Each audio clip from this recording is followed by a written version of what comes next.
Thank you, Victoria. I think I just can't hear that reading enough.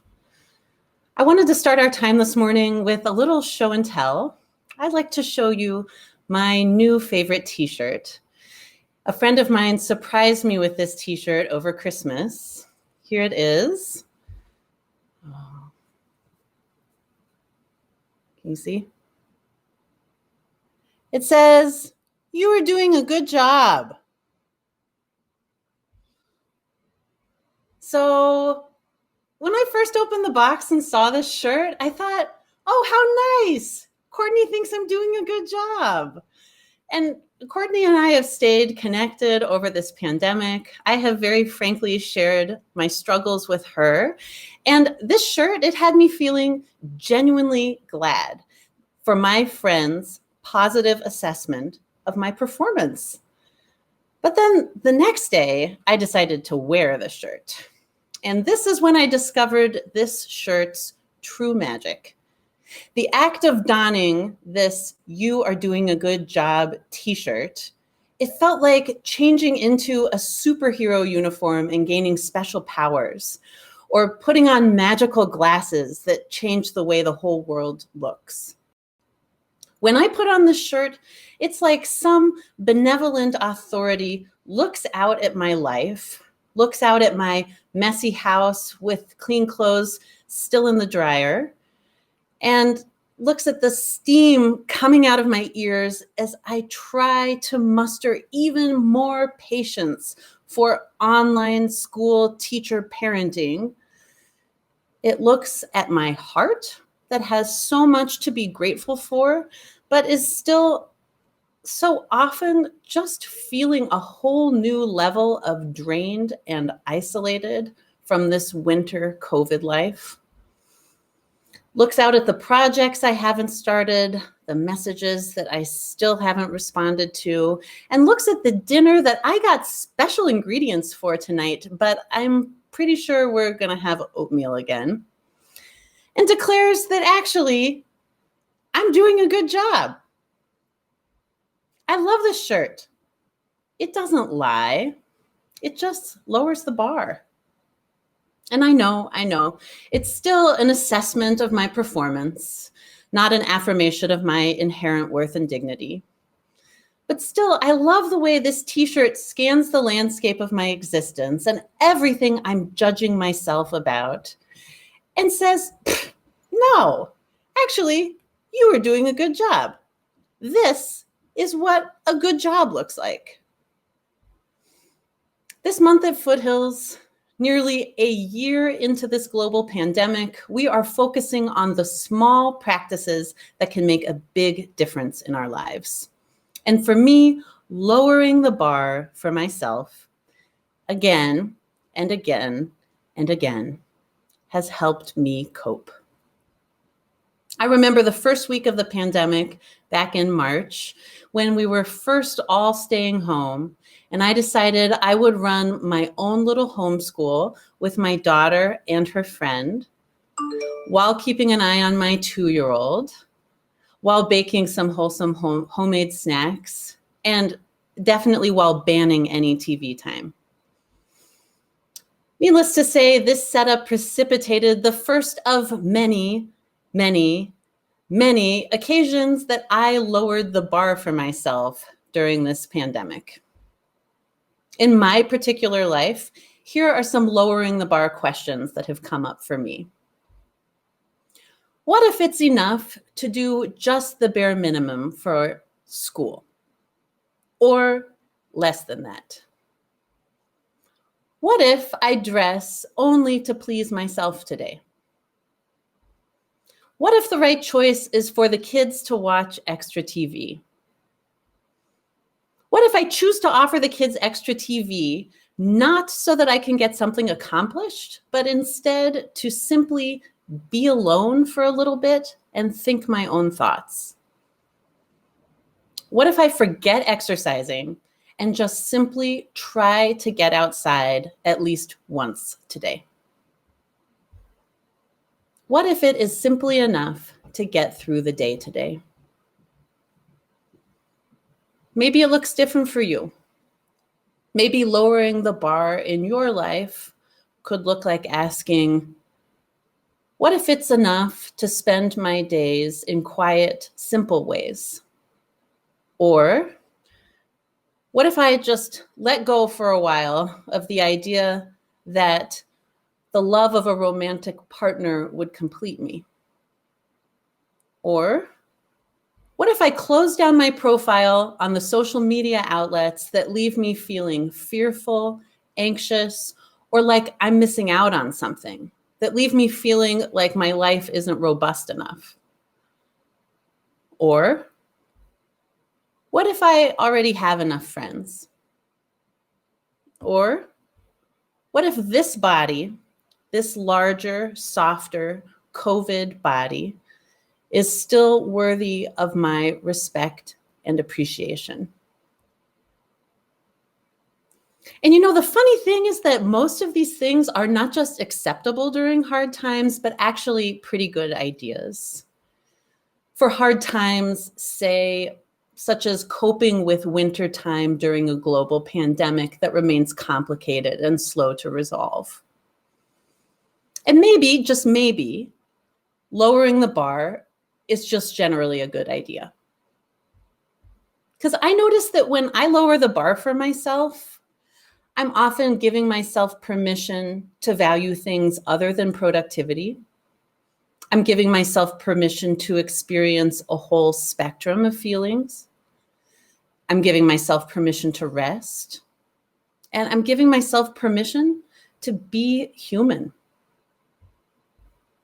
I am not suggesting that creating goals, structures, or challenges for ourselves is not good. These things can be fantastic. They can be very life-giving.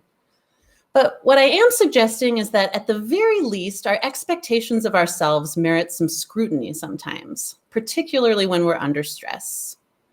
And I also have a suspicion that many of the standards to which we hold ourselves spring not from our deepest values, but from the dominant culture and its materialistic, patriarchal, puritanical, white supremacist root system. A system that has miseducated us all in ways that diminish all of our souls. To borrow from the theologian Richard Rohr, the bar asks us to judge ourselves, to tear ourselves apart into the self that is judging and the self that is being judged. And this divided life, this is no way to live. We deserve better than this. But the problem is, for me at least, I find the bar so useful. It's a very clear guidepost for whether or not I'm okay, for whether or not I belong, for whether or not my life has value. But if then we're not going to measure ourselves by our accomplishments or by our successes or our productivity or our adherence to the roles and standards of a society that society tells us are ours to perform, well, then we're going to have to find our value somewhere else. And I know we say things like this all the time in church, but I'm going to say it again because it is so hard to live it. It is so hard to really feel it sometimes. Our real value lies not in what we do, but in who we are.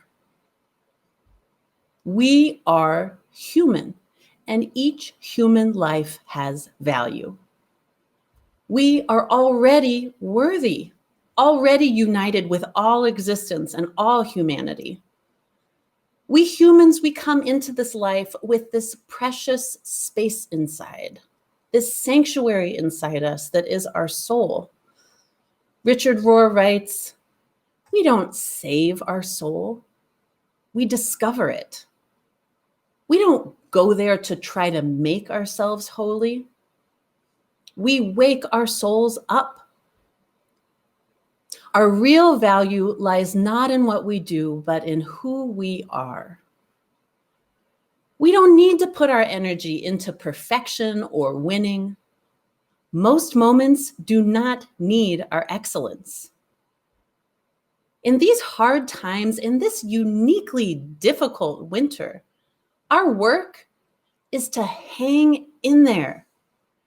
Our work is to resist the temptation to numb out or to escape as best we can, and instead to lower our bar for ourselves again and again and again until we can get to a place where we can stay engaged with our own lives.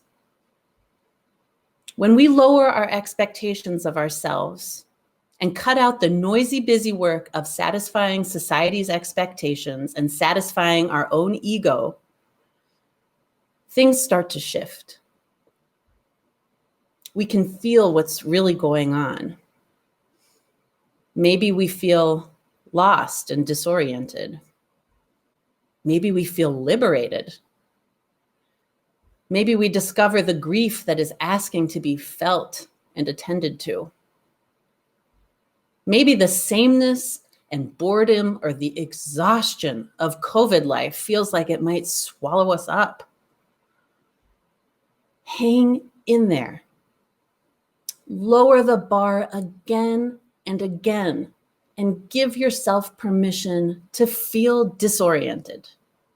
Permission to honor what is hard to feel. Permission to be exactly where you are and exactly who you are. When we're lost in the woods, it is not the time to choose a direction and hustle as hard as we can. Though that is a very understandable impulse because you just want to stop feeling lost as soon as possible. But when we're lost in the woods, we need to stay put. Gather information with our senses, pull out our maps, those texts and those practices that orient us and guide us, and check our inner compass.